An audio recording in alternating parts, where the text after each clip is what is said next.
So when you're looking at a file system, essentially, we talked earlier, when you look at the and the df minus I, it shows you your two parameters the file systems give you, which is data blocks and inodes.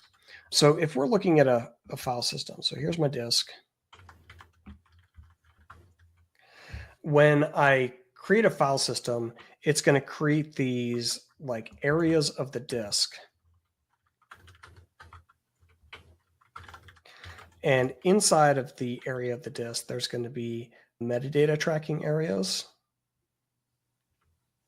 And then over here, this is the, data blocks.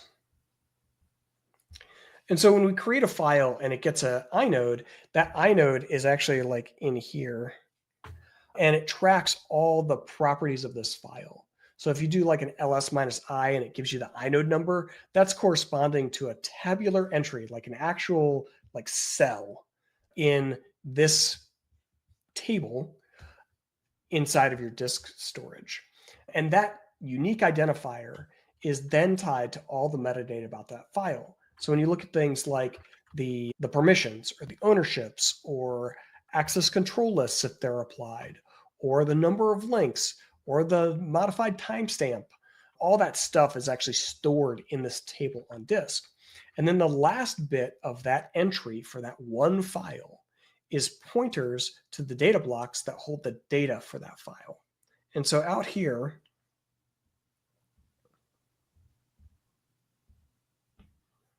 those are like all the little blocks of data that make up your file.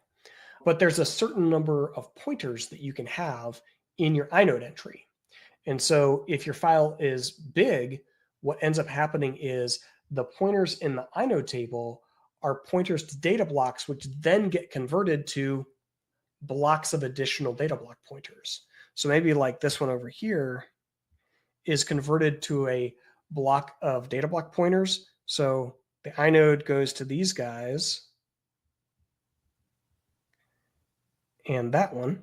And then this one points to data blocks on disk. And there's a limit to how many of these that you can have. So this is what's called an indirect block, right? So the inode points to the data block that has been converted to more file system pointers. And you can go further. You could actually have this guy that's a converted block, an indirect block. And your file might be so big that it actually has to convert others to indirect blocks.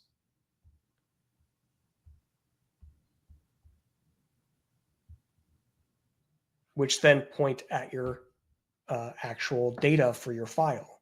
So this is what's known as a doubly indirect block or a double indirect block.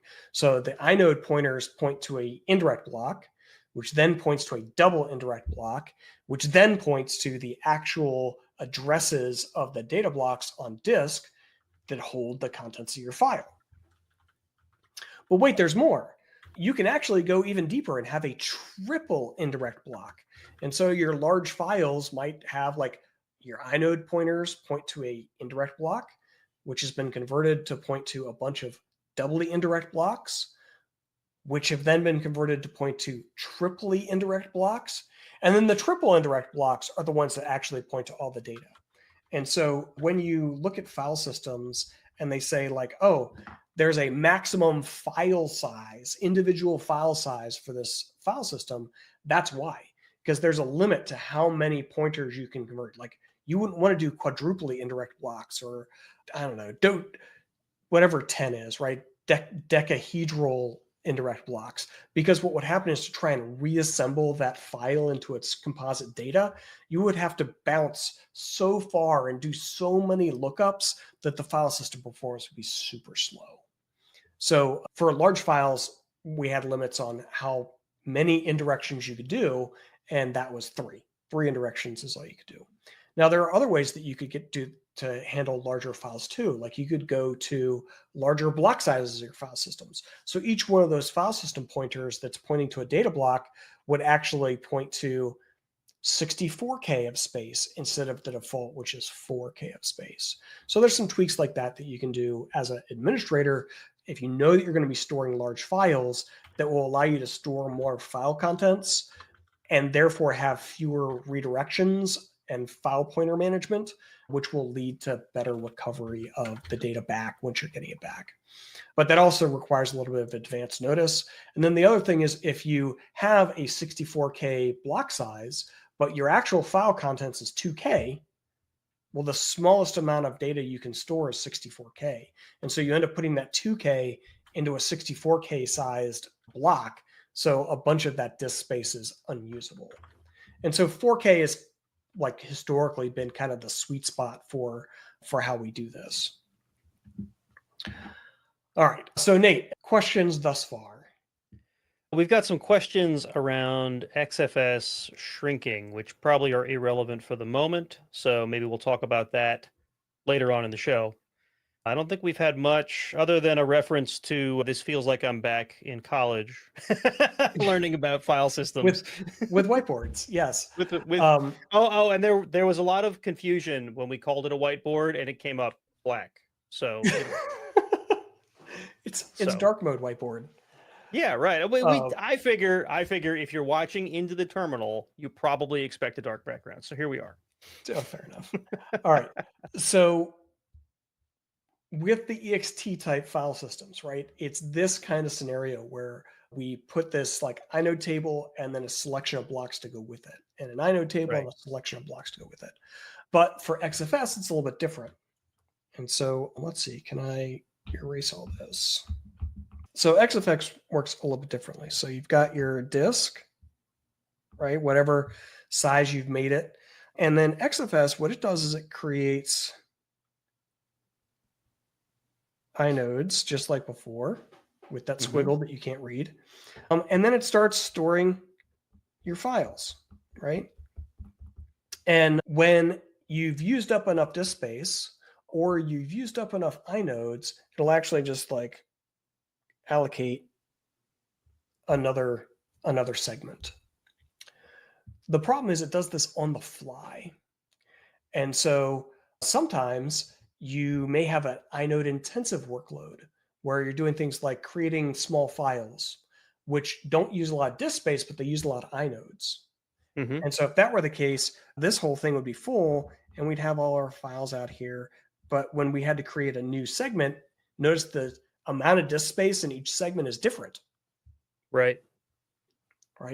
And this is where XFS shrinking becomes a problem, because we create these like extended areas, but we do it on the fly based off of the file system usage. So it's more organically grown, which means unlike the ext file systems where there's an inode table that's this size, there's blocks that are this size, and we know that that's just a repeated pattern throughout, so that if we want to shrink it, we would know exactly where the next boundary of inodes and data blocks are.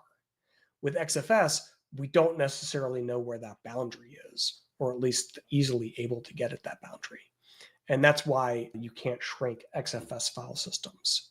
You can only grow them, because if you're growing them, you're adding more disk space to the XFS file system, and as it needs to, it'll add inodes and data block addressing. So there we go. We answered it anyway. And, I got to say, that sounds like a problem that maybe could be solved, but is there a high enough demand, right? Because I can tell you the number of times I've had to shrink a file system in my administration days, I can probably count on one hand, right? Like usually it's grow. You're always growing. File systems are always getting bigger. Smaller, and not nearly as often. And the place where I see the most desire for shrinking is mistakes. Yes, mistakes is one thing. The other would be, like if you're migrating data from one place to another, or we saw this when Satellite moved its content repository to a different subfolder, right?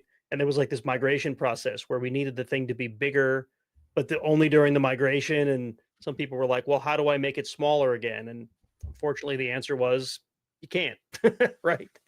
But again, these are very specific use cases that just aren't that common. Well, and we can go ahead and turn off the screen share and I can get back to a Okay. terminal. But the other thing is that the other place where I see people want to do shrinking is that they've allocated their file system layout. They have a more exotic file system layout. Maybe it's security standards compliance or something where it's like var log has to be a separate file system. And then they realize that Right. they made this one too big and made that one too small. And they're trying to shift space from one to the other. Right. And so they want to shrink one to grow the other one. And that won't work for XFS. However, I would submit that the other alternative is you slap more drives in that puppy and then just grow your XFS file systems. So either actual more drives in it, or in the case of virtualization, you just like attach more disk space to it as additional drives, Right. or in like fiber or a storage array type situation, you have them expose more LUNs to you so that you Yeah. see more drives and then you just grow to that. Is But it the then, most but hold on. optimal? Then I have to talk to the storage admin. I don't want to talk to the storage admin. I mean, I don't blame you because storage admins, not Those really. They're guys. fine people. Fine people. But yeah, I think the biggest thing is people are like, well, but I'm wasting all of that space and I want to be as optimal as possible. And that's Yeah, I get true, it. Yeah. but it's relatively minor to like stick some more disk space on the thing and then grow as needed. Yeah. Yeah. I don't want to minimize the request, right? Well, I understand why people would want to do it. I just think that it's less common, much less common.